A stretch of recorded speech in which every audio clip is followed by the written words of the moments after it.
السلام علیکم ورحمۃ اللہ وبرکاتہ۔ وعلیکم السلام ورحمۃ اللہ وبرکاتہ۔ جی کیسے ہیں آپ؟ الحمدللہ۔ تو لاسٹ ٹائم ہم نے وضو کی سنتیں، مستحبات اور مکروہات آپ کو پڑھایا تھا، تو آج وضو کی سنتیں ہمیں کون سنائے گا؟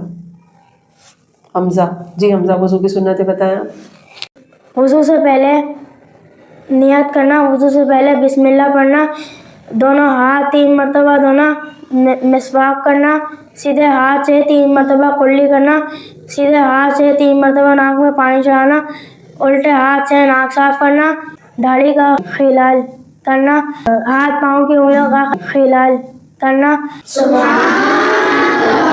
جی باقی جو بچی ہے وہ کون بتائے گا؟ لڑکیوں میں سے کوئی بتائے۔ جی مریم، باقی آپ بتائیں۔ ہر اس کو 3 مرتبہ دھونا، پورے سر کا ایک بار مسح کرنا، کانوں کا مسح کرنا، ہر مکروہ کام سے پرہیز کرنا، اور ہر اس کو لگاتار دھونا، یعنی ایک اس خشک ہونے سے پہلے دوسرے اس کو دھونا۔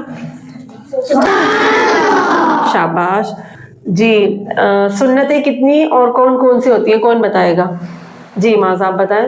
بھجی ان کی ایک سنت رہ گئی تھی، ترتیب سے وضو کرنا۔ شاباش۔ اور چلیں اب سنتوں کی تعریفات بتائیں اور اقسام۔ سنتیں 2 ہوتی ہیں، سنت موقدہ اور سنت غیر موقدہ۔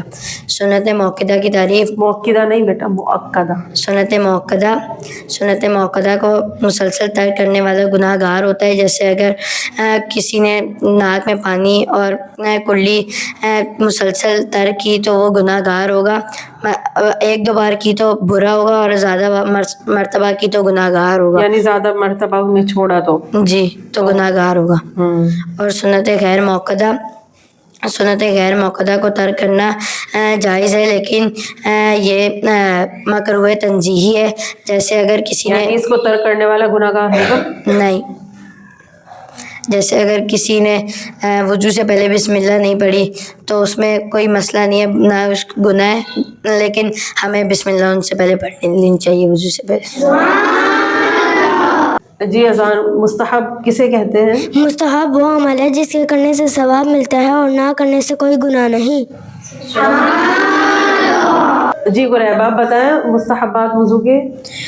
وضو سے دائیں ہاتھ سے ابتدا کرنا، مثلاً پہلے سیدھا ہاتھ دھونا اور گردن کا مسح کرنا، اور اونچی جگہ بیٹھ کر وضو کرنا، صاف ستھری جگہ پر وضو کرنا، اور اپنے ہاتھ سے وضو کا پانی بھرنا، ڈیلی انگوٹھی پر پانی بہاتے وقت اسے حرکت دینا۔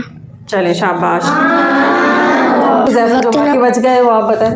وقت نماز سے پہلے وضو کرنا، مسح کرتے وقت کانوں میں چھوٹی انگلی داخل کرنا، اطمینان سے وضو کرنا، مٹی کے برتن میں وضو کرنا، وضو کرنے کے بعد تھوڑی بہت تری باقی رہنے دینا، ہر اس دھوتے ہوئے نیت کرنا، اور وضو کے ٹپکتے ہوئے پانی سے کپڑوں کو بچانا۔ جی وضو کے مکروہات کون بتائے گا؟ جی علیشہ آپ بتائیں۔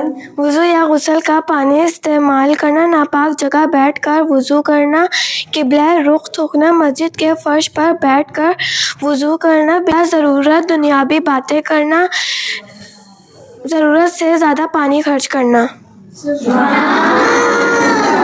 جی باقی بوائز میں سے کوئی بتائے؟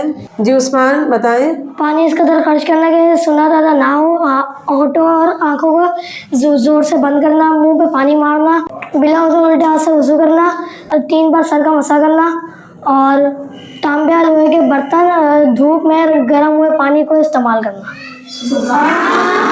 جی انوشا وضو کے فرائض بتائیں۔ وضو کے 4 فرائض ہیں: فاغسلوا وجوہکم وایدیکم الی المرافق وامسحوا برؤوسکم وارجلکم الی الکعبین۔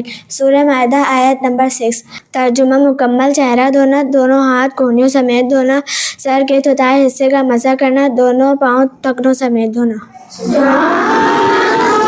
جی وجیہ وضو کی ساری سنتیں آپ بیان کر دیں۔